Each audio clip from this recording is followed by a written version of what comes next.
हरे कृष्ण कृष्ण कृष्ण हरे हरे, हरे राम राम राम हरे हरे। श्री बृहद भागवतामृतम तृतीय अध्याय। हम लोग सुन रहे थे गोप कुमार जी पृथ्वी पर आए और उसके बाद में सीधे मन की गति से 14 लोगों के ब्रह्मांड को पार करके आवरण में पहुंच गए। उसमें सबसे पहला आवरण मिला पृथ्वी का। वहां की अधिष्ठात्री देवी थी श्री पृथ्वी देवी, और वहां पर जो भगवान के विग्रह विराजमान थे वो थे श्री वराह देव। तो इस प्रकार से उन्होंने भगवान के वराह अवतार का दर्शन किया। वे प्रभु कैसे थे? उनके प्रत्येक रोमकूप में 14 भुवनात्मक ब्रह्मांड का वैभव कारण रूप में परिभ्रमण कर रहा था। कारण रूप में, कारण रूप अर्थात जो बताया सूक्ष्म रूप। जैसे बताया था कि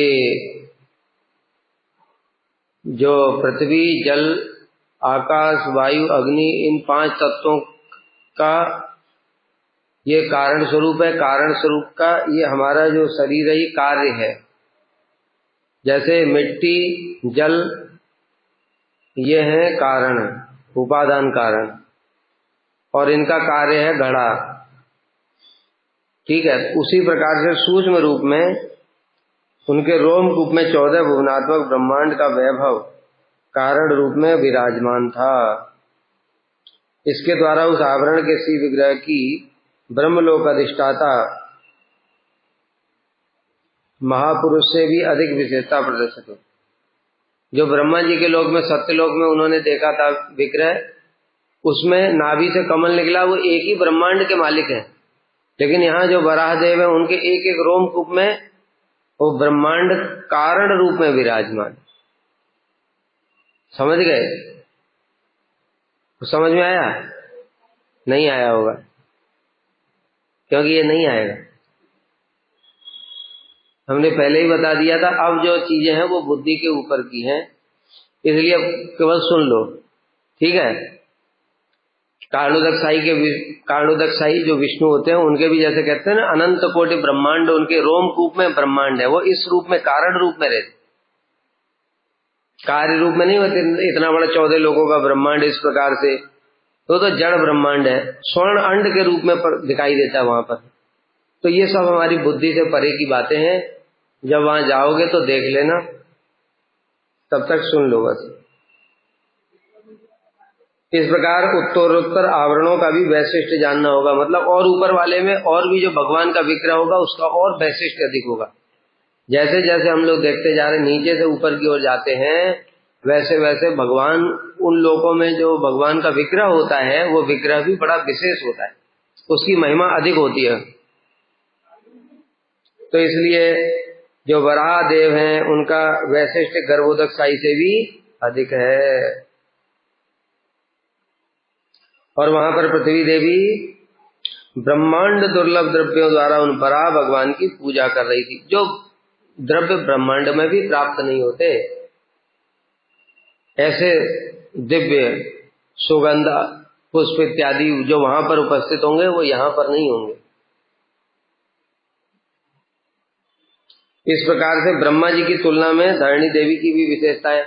पहले ही हमने बताया था कि जैसा भगवान का अवतार होगा उसके अनुसार उनके भक्तों का भी तारतम्य अधिक होगा, उनके धाम का भी तारतम्य अधिक होगा, उनकी भक्ति का भी तारतम्य अधिक होगा। सब एक साथ होता है। तो अगर वराह देव गर्भोदकशाही से श्रेष्ठ हैं तो फिर उनके जो पूजा उपासना करने वाले जो धरणी देवी हैं वो भी ब्रह्मा जी से श्रेष्ठ हैं, उनके उपासक। ठीक है। प्रथम खंड में भी ये सब सुना था हम लोगों ने। जैसे जैसे नीचे इंद्र से श्रेष्ठ ब्रह्मा जी हैं, तो ब्रह्मा जी के जो उपास्य हैं वो भी श्रेष्ठ हैं। ब्रह्मा जी से शिव जी श्रेष्ठ हैं, शिव जी से प्रहलाद श्रेष्ठ हैं। इस प्रकार से प्रहलाद से फिर हनुमान श्रेष्ठ हैं। तो अवतार भी वैसे ही श्रेष्ठ था। हनुमान जी जिनकी सेवा करेंगे वो अवतार भी फिर प्रहलाद जी के अवतार, प्रहलाद जी जिस अवतार की सेवा करेंगे उससे श्रेष्ठ होगा। और अयोध्या के बाद में फिर द्वारका में आया, द्वारका के बाद में फिर ब्रज में गए, ब्रज के बाद में फिर मधुर रस में गए। इस प्रकार से तारतम्य देखा था, वही यहाँ पर भी है। यहाँ तो और एक एक लेवल दिखा रहे, वहां तो थोड़ा डायरेक्ट भी दिखा दिया था, 8 आवरणों की बात नहीं आई थी वहां, यहाँ पर सीधे 8 आवरण एक एक। तस्याम कारण रूपायाम कार्य रूपमिदं जगत तद उपादानकम सर्वम स्फुरितं च व्यलोकयम। और मैंने देखा उस कारण रूप पृथ्वी पर कार्य रूप अनेक अर्थात जगत के समस्त उपादान स्फुरित हो रहे हैं। कारण रूप पृथ्वी पर कार्य रूप अर्थात जगत के समस्त उपादान स्फुरित हो रहे हैं, मतलब जो उपादान किसको कहते हैं, जो तत्व जिनसे ये ब्रह्मांड बना है, इस ब्रह्मांड में जो सृष्टि होती है वो सब तत्व वहां पर विराजमान थे। विधाय भगवत पूजाम तयातिथ्येन सत्कृतः दिनानि कतिचित् तत्र भोगार्थम अहम अर्थितः। अब धरणी देवी ने भगवान की पूजा समाप्त करके मेरा आतिथ्य सत्कार किया, जैसे सत्यलोक में भी उनका आतिथ्य सत्कार हुआ था, उसी प्रकार से पृथ्वी देवी आई इनके पास में और इनको बुलाया, कहते बेटा कुछ दिन तुम यहाँ पर रहो और थोड़ा यहाँ का भोग ऐश्वर्य भोग करो, मुझे कुछ दिन वहां के भोग सुख में वास करने की प्रार्थना करी, तब तुम आगे जाना। ताम अनुज्ञाप्य केनापि अकृष्यमाण इवाशु तत् अतीत्यावरणम प्राप्त पराणि आवरणानि षट्।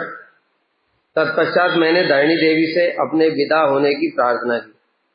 इन्होंने कहा नहीं नहीं, अभी तक बहुत कुछ देख चुके हैं ना, भुवा स्वर्ग मह जन तप सत्य, इतना सब देख चुके हैं भोग, और अब देखने की इच्छा नहीं है इनकी, अब सीधे वहां पर जाना चाहते हैं मुक्ति लोक में। इसलिए धरणी देवी से इन्होंने प्रार्थना की, नहीं नहीं देवी आप मुझे क्षमा कीजिए, मैं यहाँ के और भोग भोगना नहीं चाहता। तब उस समय एक अज्ञात आकर्षण से आकृष्ट होकर के मैं शीघ्र ही अन्य 6 आवरणों का लंघन कर गया। जब मैंने इस प्रकार से प्रार्थना करी, अगर वो प्रार्थना नहीं करते तो यहीं अटक जाते, इसी आवरण में अटक जाते, फिर बहुत दिन यहाँ भी लग जाते, फिर यहाँ से कब निकलते। लेकिन जैसे ही उन्होंने कहा नहीं नहीं यहाँ नहीं रहना है, तो तुरंत 6 आवरण भी पार कर गए। यदि कहो कि वो परम वैष्णवी द्वारा प्रार्थना किए जाने पर तुमने वहां पर कुछ दिन वास क्यों नहीं किया, कहते किसी आकर्षण द्वारा आकर्षित होकर मैंने शीघ्र ही इन 6 आवरणों को उल्लंघन कर लिया। कह रहे हैं इससे सूचित होता है कि मुक्ति पद को प्राप्त करने के साधन के समय अन्यत्र विलंब करना उचित नहीं है। मुक्ति प्राप्त करनी है तो दूसरी जगह रह जाओगे तो फिर विलंब हो जाएगा। महारूप धरैर वारी तेजो वायंबरैस्तथा अहंकार महद व्यांच स्वस्व आवरण तो अर्चितम क्रमेण मत्स्यम सूर्यंच प्रद्युम्नम अनिरुद्धकम संकर्षणम वासुदेवम भगवंतम अलोकयम। अब पूरा बता रहे हैं एक एक आवरण का, और एक एक आवरण के अधिष्ठात्र देवता का। पृथ्वी का आवरण वराहदेव वहां के अधिष्ठात्र देवता थे, और वहां की देवी थी पृथ्वी देवी। उन आवरणों में मैंने विराट रूप धारण किए, जल तेज वायु, पृथ्वी के बाद में जल जाएगा, जल के बाद में अग्नि, अग्नि के बाद में वायु, वायु के बाद में आकाश, उसके बाद मन बुद्धि अहंकार, ऐसे महत्तत्व। तो जल तेज वायु आकाश अहंकार और महत्तत्व को अपने अपने आवरणों में क्रमशः, जल में उन्होंने देखा मत्स्य भगवान, जल का जो आवरण था उसमें मत्स्य भगवान देखा। तो पानी को तुम ऐसा जैसा पानी मत समझो पानी भरा हुआ था, ऐसा नहीं है वहां, ये कारण रूप है। कारण और कार्य में अंतर होता है, पहले ही बता चुके हैं। मिट्टी और पानी को मिला करके घड़ा बन गया। अब घड़े को देख करके क्या उसमें मिट्टी दिखाई दे रही है, पानी दिखाई दे रहा है? नहीं दिखाई दे रहा है। इसी प्रकार से हमारे शरीर में तुमको दिख रहा है आग जल रही है क्या? आग जल रही किसी को दिख रहा है? लेकिन इसमें अग्नि है, तो अग्नि कारण रूप में है, कार्य रूप में दिखाई नहीं दे रही है वो, लेकिन है। समझ गए? उसी प्रकार से बताया, वहां पर अपना बुद्धि मत लगाओ कि वहां पर पानी भरा हुआ होगा उस आवरण में। ये समुद्र नहीं है वो, तो कारण रूप में है, अपनी बुद्धि से नहीं समझा जा सकता इन सब। उसका कार्य ये पानी दिखाई देता है। ठीक है, इस पानी में बहुत और कुछ भी है, बहुत सारी चीजें। नहीं तो मन, बुद्धि, अहंकार ये सब जो है, मन को तो देख ही नहीं सकते, वो तो सूक्ष्म है। वहां कारण रूप में क्या होगा वहां पर तुमको क्या पता? इसलिए कह रहे हैं केवल सुनते रहो। अब दिमाग बिल्कुल काम नहीं करेगा, किसी की बुद्धि की शक्ति नहीं है जो वहां तक पहुंच सके। वो अनुभूति का विषय है, जिसको अनुभूति करनी है वहां पर जाना ही पड़ेगा, और कोई उपाय नहीं। तो जल में थे मत्स्य भगवान, उसके बाद तेज आया, तेज में थे सूर्य। ये सूर्य नारायण है, ये सूर्य देवता नहीं है। वायु में थे प्रद्युम्न, सब भगवान के अवतार हैं ये। वायु, आकाश में थे अनिरुद्ध, अहंकार में संकर्षण, अहंकार के अधिष्ठात्र देवता संकर्षण है। और महत तत्व वासुदेव, सबका मूल जो महत तत्व, जब प्रकृति में विक्षोभ होता है तो पहला तत्व प्रकट होता है महत तत्व। महत तत्व के अधिष्ठाता है वासुदेव। महत तत्व से अहंकार प्रकट होता है, अहंकार के अधिष्ठाता संकर्षण। अहंकार से फिर क्या हुआ? अहंकार के बाद में आया फिर आकाश, आकाश के हैं प्रद्युम्न, और उसके बाद वायु के अनिरुद्ध, उसके बाद आकाश के अनिरुद्ध, फिर प्रद्युम्न, ऐसे करके हैं सब। कितने सारे अवतार हैं, वो सब एक एक आवरण में। स्वकार्या पूर्व पूर्वस्मात् कार्यम चोत्तरोत्तरम पूज्य पूजक भोग श्री महतत्वेन अधिकाधिकम। जिस प्रकार कार्य रूपा पृथ्वी आवरण का कारण जल है, कार्य पृथ्वी है, उसका कारण क्या है? जल। कैसे? ऊपर से चलो। कार्य का मतलब क्या होता है? जो उपादान है, और कारण का मतलब उसके फल। कारण का मतलब है जो उपादान, और कार्य का मतलब जो उसके फलस्वरूप बना। कारण हुआ पृथ्वी, मिट्टी और जल, ये हुआ कारण, और उसका कार्य हुआ घड़ा। अब ऊपर से चलो, जब कारणोदक ने ईक्षण किया, ईक्षण के फलस्वरूप माया में विक्षोभ हुआ, प्रकृति के 3 गुणों में क्षोभ हुआ, उससे पहला तत्व प्रकट हुआ महत तत्व। ये महत तत्व, इसका कारण क्या है? महत तत्व का कारण क्या है? ईक्षण का आभास। ईक्षण का आभास ही इसका कारण है। इस ईक्षण के आभास से महत तत्व प्रकट हुआ। महत तत्व से, महत तत्व में विकार हुआ, विकार से अहंकार प्रकट हुआ, तो अहंकार का कारण है महत तत्व। अब महत तत्व में से अहंकार हुआ, अहंकार फिर उसमें विकार हुआ। सात्विक, राजसिक और तामसिक 3 प्रकार के अहंकार हुए। फिर सात्विक अहंकार से मन और इंद्रियों के देवता प्रकट हुए, तो मन का और इंद्रियों के देवताओं का कारण है सात्विक अहंकार। राजसिक अहंकार से 5 ज्ञानेंद्रियां और 5 कर्मेंद्रियां उत्पन्न हुई, इसका कारण हुआ राजसिक अहंकार। और तामसिक अहंकार से 5 महाभूत और 5 तन्मात्रा प्रकट हुए, इसका कारण हुआ तामसिक अहंकार। फिर ये जो 5 महाभूत कैसे प्रकट हुए? तामसिक अहंकार से पहले होगा आकाश। तामसिक अहंकार से सबसे पहला तत्व प्रकट होगा विकार होने पर आकाश। तो आकाश का कारण है तामसिक अहंकार। आकाश में विकार हुआ, आकाश में विकार होने से बना वायु, तो वायु का कारण हुआ आकाश, वायु कार्य हुआ।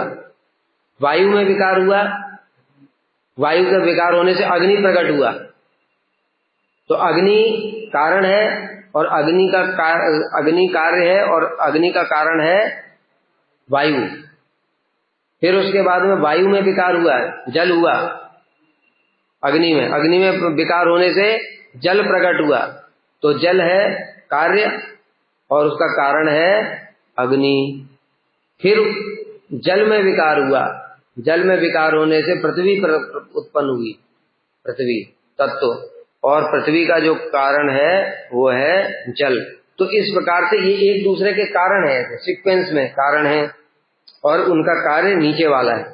नीचे वाला मतलब पृथ्वी का कारण जल, जल का कारण अग्नि, अग्नि का कारण वायु, वायु का कारण आकाश, आकाश का कारण तामसिक अहंकार, तामसिक अहंकार का कारण महत्तत्व। ये ऐसे करके कल्पना से अतीत बातें हैं ये। तो इस प्रकार से जो आवरण है पूर्व आवरण का कारण है, और उत्तरोत्तर आवरणों में पूज्य पूजक भोग ऐश्वर्य महिमा भी अधिक होगी। समझ में आ रही बात? मतलब जो कारण जो बनेगा, कारण कार्य से कारण की महिमा अधिक है सब समय। देखो जैसे घड़ा है, घड़ा है, घड़े से महिमा मिट्टी और पानी की अलग है। मिट्टी पानी को मिला करके कुछ और भी बना सकते हैं, घड़ा तो केवल एक ही वस्तु है, ठीक है। तो उनकी महिमा अधिक है, कारण रूप की महिमा अधिक होती। पहले भी बताया था, मन के द्वारा जो भोग कर सकते हैं हम शरीर के द्वारा नहीं कर सकते। मन से 24 घंटे किसी बात का चिंतन कर सकते हैं, लेकिन 24 घंटे हम खा नहीं सकते शरीर से। तो इसलिए कार्य से कारण श्रेष्ठ होता है। तो अब जो पृथ्वी में जो पूज्य और पूजक होंगे, पूज्य हो गए बराहदेव, पूजक हो गई धरती पृथ्वी देवी, उससे ज्यादा ऐश्वर्य जल में होगा, जल के आवरण में। वहां पूज्य भी और पूजक भी। वहां पर भगवान है मत्स्य अवतार, वो वराह से मत्स्य होगा, उनका वैशिष्ट अधिक होगा। उसके बाद में अग्नि होगा, अग्नि में पूज्य और पूजक जो होंगे वो श्रेष्ठ होंगे। वहां पर है सूर्य देव, सूर्य नारायण है ये, जिनका एक अंश से ये सूर्य जो है ये तेज दे रहा है, तो सूर्य नारायण है वो।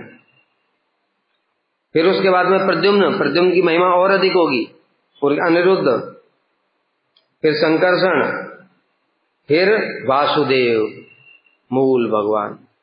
इस प्रकार से पूज्य पूजक भोग ऐश्वर्य महिमा सब कुछ ऊपर की तरफ जाएंगे तो अधिक होगा। अरे मन और इंद्रियों के देवता तो नीचे ही रह गए अहंकार में। अब इसमें लिखा नहीं है तो मैं क्या बताऊं, जो लिखा है उतना ही बता सकते हैं, कुछ टीका नहीं लगाएंगे, ठीक है। पूर्वत अन्य अतिक्रम्य प्रकृत्यावरणम गतः महातमोमयम सांद्र श्याम श्यामिकाक्षी मनोहरम। पूर्व की भांति समस्त आवरणों को लांघने पर अंत में महातमोमय प्रकृति के आवरण में पहुंच गए। महत्तत्व से भी ऊपर प्रकृति का आवरण है, जो प्रकृति है, जो ये ब्रह्मांड की मालकिन, एक ब्रह्मांड की नहीं है, अनंत कोटि ब्रह्मांड की मालकिन जो दुर्गा है, वो मालकिन सोचो जहां पर रहती होंगी वो कैसा होगा। ये जो ब्रह्मांड हम लोगों ने बनाया देखा 14 लोगों का, ये उनका एक छोटा सा वैभव है। ऐसे करोड़ों करोड़ों ब्रह्मांड हैं, और इस ब्रह्मांड से करोड़ों गुना बड़े बड़े ब्रह्मांड हैं, सब माया देवी उसकी मालकिन। और सोचो जो माया देवी जहां पर रहती होंगी वो कैसा होगा। तो इसलिए फिर महातमोमय आवरण में पहुंच गए, महातम प्रकृति रूपी आवरण। वहां की घनघोर श्याम कांति ने मेरे नेत्र और मन को भी हरण कर लिया। वहां पर श्याम, पहले भयंकर अंधेरा होता है, वो अंधेरा कीचड़ जैसा, मतलब हम बताए ना कि सब कल्पना से अतीत। चुपचाप सुनते रहो बस। पूर्व की भांति समस्त आवरणों को लांघते समय मैंने उन समस्त आवरणों के अधिकारियों द्वारा किया गया आतिथ्य सत्कार प्राप्त किया, बताया। फिर मत्स्य देव वाले उसमें गए, वहां पर जो उनकी पूजा कर रहे होंगे जल के आवरण में, इसमें लिखा नहीं है कौन वहां थे, अधिष्ठात्र देवता, तो वो उन्होंने बुलाया, गोप कुमार जी थोड़ा कृपा करके यहाँ रहिए। उन्होंने कहा नहीं पड़ा, फिर ऊपर चले गए। ऐसे करके एक के बाद एक आवरण में ऊपर चलते चले गए। क्यों? मेरे मन में महाविष्णु जो थे उनको दर्शन करने की आशा थी। फिर प्रकृति में पहुंच गए। उस तमोमय आवरण का अत्यंत आवरक स्वभाव था, ढकने वाला। सब कुछ अंधकार में सब गायब हो जाता है ना, हाथ पैर कुछ, मुंह अपना, कुछ भी दिखाई नहीं देता है।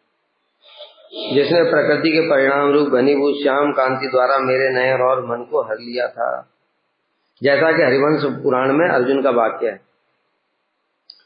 जब अर्जुन गए थे, बताया था ना पहले कथा, द्वारका में ब्राह्मण था, उसकी संतान जन्म लेते ही मर जाती थी, तो वो कृष्ण के पास में गया, उनको बोलने लगा, अरे तू तो राजा बड़ा पापी है, तेरे पापों के फल से मेरी संतान मर रही है। तो अर्जुन ने प्रतिज्ञा की, मैं तुम्हारी संतान की रक्षा करूंगा, नहीं तो प्राण त्याग दूंगा। फिर वो संतान की रक्षा तो कर नहीं पाए। यमपुरी गए, वहां पर देखा यमराज के पास भी नहीं है, नीचे के लोकों में गए, वहां भी नहीं है, कहीं जब मिला नहीं 14 लोकों में, तो फिर अर्जुन दुखी हो गए। दुखी होकर के फिर प्राण त्यागने के लिए तैयार हो गए। तब भगवान आए वहां, कहा अर्जुन रुको, अभी हम एक बार और ढूंढते हैं। और उन्होंने अपना दिव्य रथ मंगाया, दिव्य रथ के ऊपर बैठ करके अर्जुन और कृष्ण दोनों ऊपर की ओर चले। फिर ऐसे ही सब स्वर्ग, मह, जन, तप, सत्य, ऊपर के 8 आवरण, इन आवरणों को पार करने के पश्चात में फिर महाभयंकर तम अंधकार प्रकट हुआ, जो कि वर्णन है। पहले पहले वह अंधकार कीचड़ के समान प्रतीत होता था। कीचड़ देखा है ना, जैसे कीचड़ में उंगली दिवाए तो कुछ बिल्कुल डेंस, कीचड़ के समान, मतलब घना, घनीभूत, समझे इसको। कीचड़ में अगर कुछ घुसा तो घुसा ही गया, तो बाहर नहीं निकल पाता है, ऐसा। किंतु स्पर्श करने से पर्वत के समान घना अनुभूत होता। बाहर से देखने कीचड़ के समान लग रहा है, लेकिन जैसे ही देखो तो पूरा एकदम पर्वत के समान कठोर है, कुछ पता नहीं चल रहा है। भागवत में भी वर्णन है, लोक अलोक को लांग करके, लोक मतलब 14 भुवन, अलोक मतलब फिर 8 आवरण, ठीक है, लोक अलोक, इनको लांगने के पश्चात में घनघोर अंधकार में प्रवेश किया। इतना भयंकर अंधकार था वहां पर, भगवान के जो रथ है उसके घोड़े, उनको कुछ दिखाई नहीं दे रहा, किधर जाएं, उनको कुछ समझ ही नहीं आ रहा है, दिशा भटकने लग गए इधर उधर। जब दिशा भटकने लगे तो भगवान ने सुदर्शन को छोड़ दिया, और सुदर्शन ने करोड़ों सूर्य के समान तेज को प्रकट कर दिया। तब वो रथ आगे गया। इस प्रकार से इन आवरणों को पार करके प्रकृति घनश्याम कांति द्वारा सबके नेत्र और मन को, अब सोचो प्रकृति का आवरण में कैसा आनंद होगा, कैसा सुख होगा, वहां का वैभव कैसा होगा। जो माया देवी ने 14 लोगों में इतने बढ़िया बढ़िया फैसिलिटी दे रखी हैं, तो मालकिन के पास में कैसा कैसा फैसिलिटी होगा, हम कल्पना भी नहीं कर सकते। तस्मिन् निजेष्ट देवस्य वर्ण सादृशमातते दृष्ट्वाहं नितराम हृष्टो नैक्षम गंतुम ततो अग्रतः। उस आवरण को अपने इष्ट देव के वर्ण के समान देखकर मैं अत्यंत प्रसन्न हुआ। फिर अंधकार के बाद में थोड़ा उन्होंने श्याम वर्ण देखा। श्याम वर्ण की कांति चारों ओर विराजमान है। ऐसा, ऐसे समझो जैसे कि कोई एक कमरे में चले जाओ तुम, और उस कमरे में नीले रंग की लाइट जल रही है, ऐसा वहां पर पूरे आवरण में उस प्रकार की श्याम वर्ण की कांति। इष्ट देव के वर्ण के समान, इष्ट देव मतलब मदन गोपाल। अतः मैं और आगे जाने के लिए उत्सुक नहीं हो सका, इसलिए अब और आगे जाने की इच्छा नहीं। उस प्रकृति रूपी आवरण में अपने इष्ट देव मदन गोपाल के युगल चरणों के समान श्याम वर्ण देखकर मैं आनंद में विभोर हो गया। इसकी कांति तो भगवान के वैसी मिल रही है, यहां से और नहीं जाऊं। विशेषतः वह प्रकृति अत्यंत विस्तृत और हेयता रहित थी। ये प्रकृति का आवरण है, महाविशाल, इसलिए प्रत्येक ओर उस प्रकृति की श्याम कांति का संदर्शन, चारों ओर बताए ना श्याम वर्ण की कांति, उसमें ऐसे समझो नीलमणि, नीलमणि से नीली कांति निकल रही, चारों ओर फैली हुई है। ऐसा वो बुद्धि से सोच नहीं सकते, थोड़ा ऐसे करके इमेजिन कर लो, ठीक है। जैसे 2 उदाहरण दिए कि किसी कमरे में नीलमणि रख दो और नीलमणि का प्रकाश पूरा नीला नीला हो जाए कमरा, ऐसा पूरा, ऐसा पूरे आवरण में वैसी नील कांति थी। श्री मोहिनी मूर्तिधरस्य तत्र विभ्राजमानस्य निजेश्वरस्य पूजां समाप्य प्रकृति प्रकृष्ट मूर्ति सपद्येव समभ्ययान् माम्।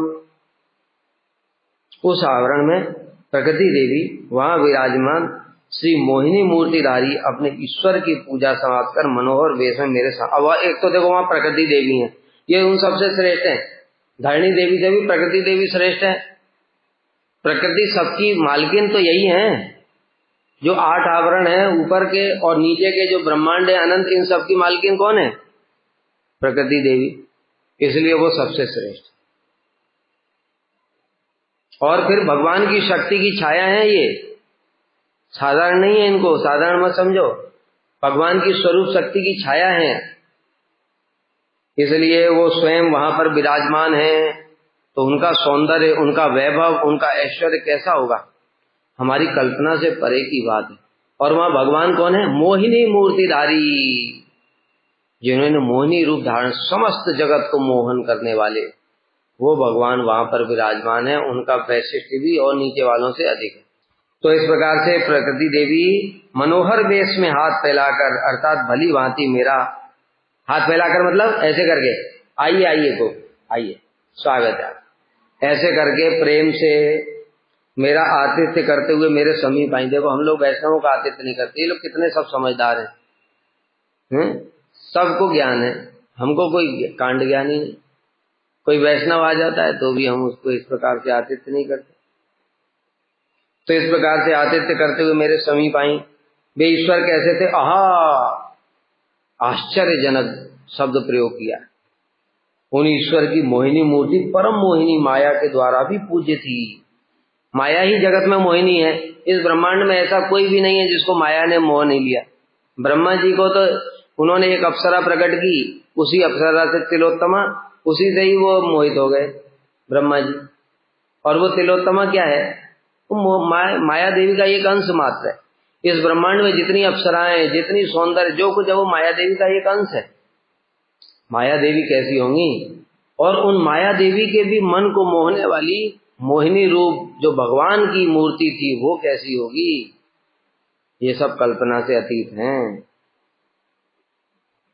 तो वो माया देवी भी उनकी मोहिनी मूर्ति की पूजा कर रही थी, अर्थात उस मूर्ति के सौंदर्य द्वारा माया की मोहिनी मूर्ति भी लज्जित थी। माया देवी का सौंदर्य उसके आगे कुछ नहीं था। मोहिनी जो, अरे उनका सौंदर्य कैसे? शिव जी देखा नहीं? शिव जी अपने आप को ही भूल गए उन मोहिनी को देख करके। वहां भगवान परम मनोहर रूप प्रकट करके घने अंधकार में भी विशेष रूप से शोभा पा रहे थे।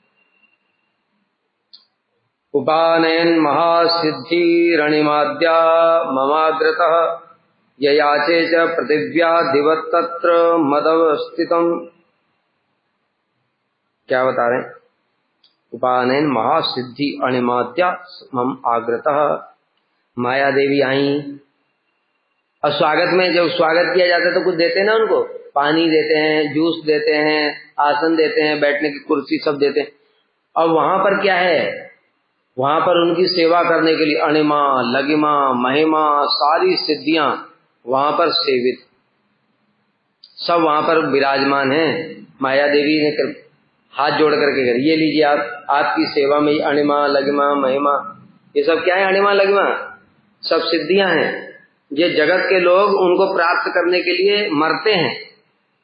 योग कर रहा है, कोई कुछ कर रहा है, कोई पानी के नीचे बैठा है, कोई आग में बैठा है, कोई पृथ्वी के भीतर में बैठा है, कोई कहीं बैठा है। इनके लिए एक एक एक मिल जाए कैसे? और वो सब वहां पर विराजमान है। ठीक है, अणिमा अणु रूप धारण कर लेगा तो मच्छर जैसे बन जाओगे। जैसे हनुमान जी गए थे ना लंका में, मच्छर जैसे बन गए, अणु रूप। महिमा विशाल रूप धारण कर लेगा।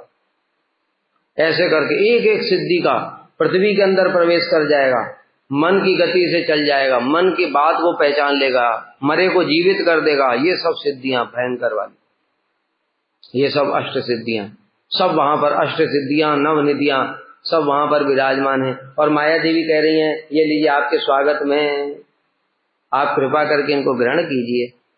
और माया देवी ने भी वही कहा कि प्रभु आप थोड़े दिन यहाँ पर रह करके हमारा आतिथ्य स्वीकार कीजिए। सस्नेहंच जगादेदम यदि त्वं मुक्तिमिच्छसि तदापि अनुग्रहाण इमाम माम तस्या प्रतिहारिणीम। माया देवी कह रही हैं, सुनो जी स्नेहपूर्वक, बेटा प्रभु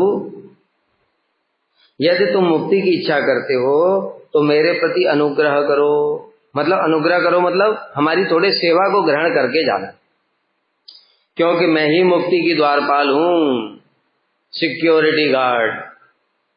उसके परमिशन के बिना अंदर नो एडमिशन, कोई प्रवेश नहीं कर सकता। अंत में मुक्ति से पहले माया देवी हैं, माया देवी की परमिशन मिलेगी तब ऊपर निकल सकता है बेटा तू। इसलिए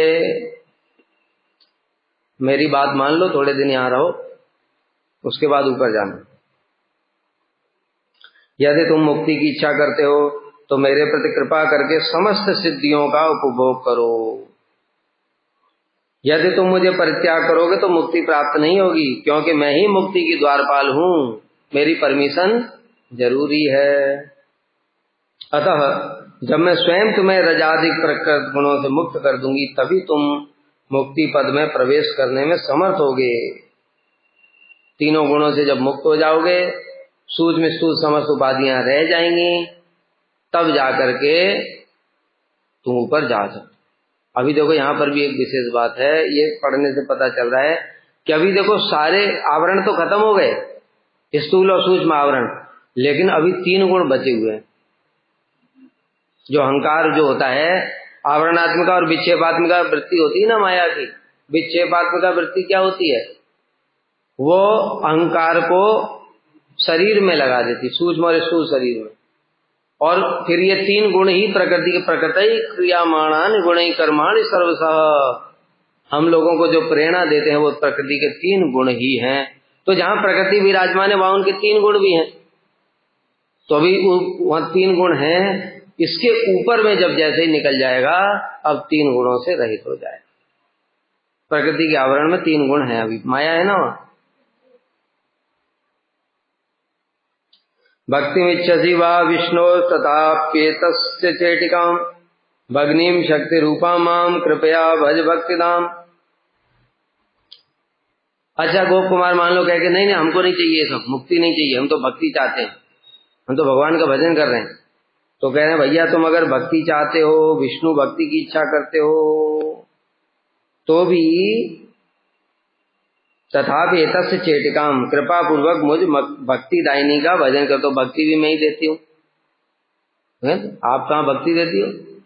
आप तो माया हो। कहते हैं माया तो क्या हुआ, क्योंकि भगनी शक्ति स्वरूपाम, मैं तो बहन हूं उनकी, छोटी बहन हूं, और शक्ति रूपाम मैं उनकी शक्ति हूं, विष्णु की दासी हूं, चेटिकाम उनकी दासी हूं मैं। तो दासों की कृपा के बिना तुम्हें भक्ति कैसे मिल जाएगी? हमको भक्ति कौन देगा?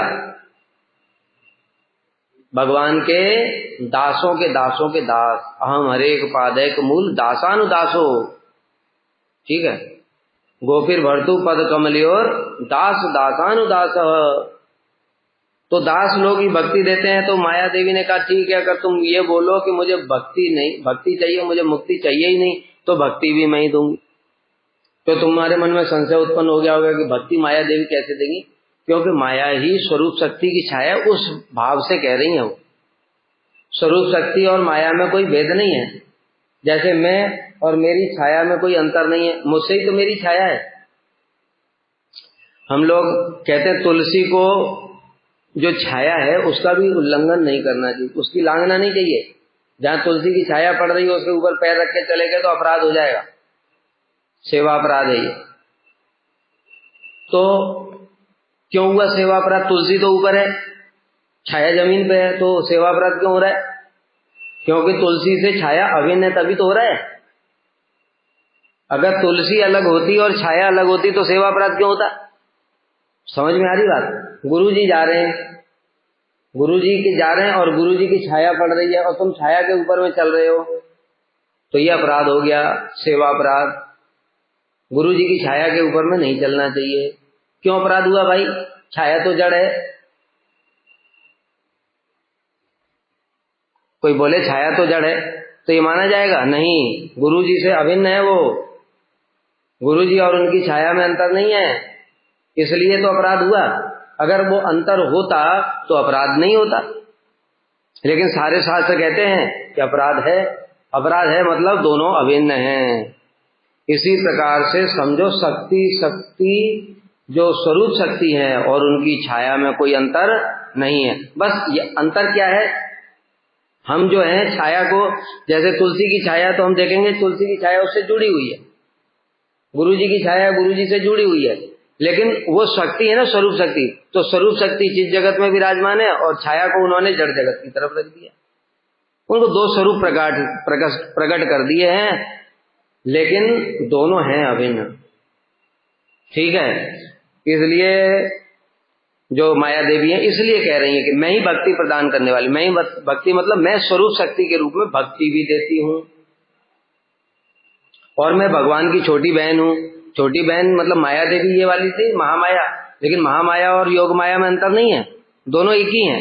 कार्य के अनुसार अंतर हो जाता है।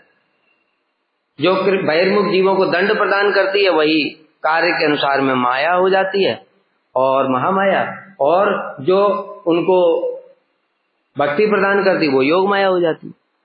जैसे उदाहरण दिया था हमने कि 3 विष्णु हैं, कांडोदकशाही, गर्भोदकशाही, क्षीरोदकशाही। तत्व से क्या अंतर है? तत्व से कोई अंतर ही नहीं है, तो फिर 3 कैसे हैं? कार्य के कारण 3 है। एक का कार्य है अनंत कोटि ब्रह्मांडों को प्रकट करना, माया के प्रति ईक्षण करना। दूसरे का कार्य है ब्रह्मांड को, ब्रह्मा जी के उनके नाभि से कमल निकलेगा, एक एक ब्रह्मांड में एक एक रूप में प्रवेश कर जाएंगे, उनके नाभि से कमल निकलेगा, कमल से ब्रह्मा जी प्रकट होंगे, ब्रह्मा जी से सारे जीव प्रकट होंगे। तो इसलिए इनका कार्य अलग हुआ, तो इनको गर्भोदकशाही कह दिया। तीसरे सभी जीवात्माओं के अंदर में परमात्मा रूप में विराजमान है, उनको क्षीरोदकशाही कह दिया। लेकिन है एक ही तत्व। इसी प्रकार से माया एक ही तत्व है, लेकिन एक का कार्य है भगवान की लीलाओं का संपादन करना और दूसरे का कार्य है बहिर्मुख जीवों को दंड प्रदान करना। तो यही 2 हो गया है। इसलिए जो कह रहे हैं वो गलत नहीं कह रहे हैं। सा तदहस्ता समुत्पत्ति सत्यो देव्यंबरम गता अदृश्यतानुजा विष्णु सायुधाष्ट महाभुजा। अदृश्यत तानुजा, वो देवी ने दिखाया, क्या दिखाया? अष्ट महाभुजा। अनुजा विष्णु, वो विष्णु की छोटी बहन।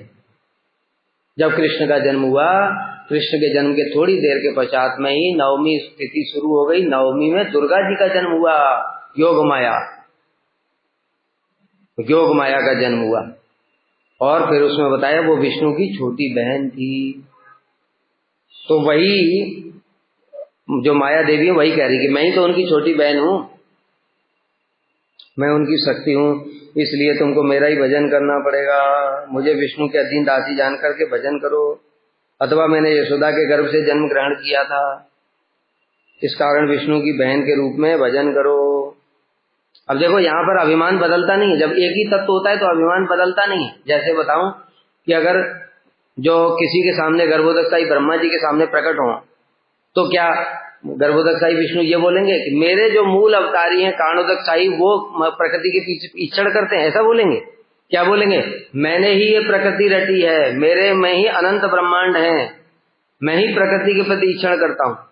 इसी प्रकार से जो क्षीरो परमात्मा है वो भी यही बोलेंगे, मैं ही सृष्टि का मूल हूं, मैं ही सब कुछ हूं।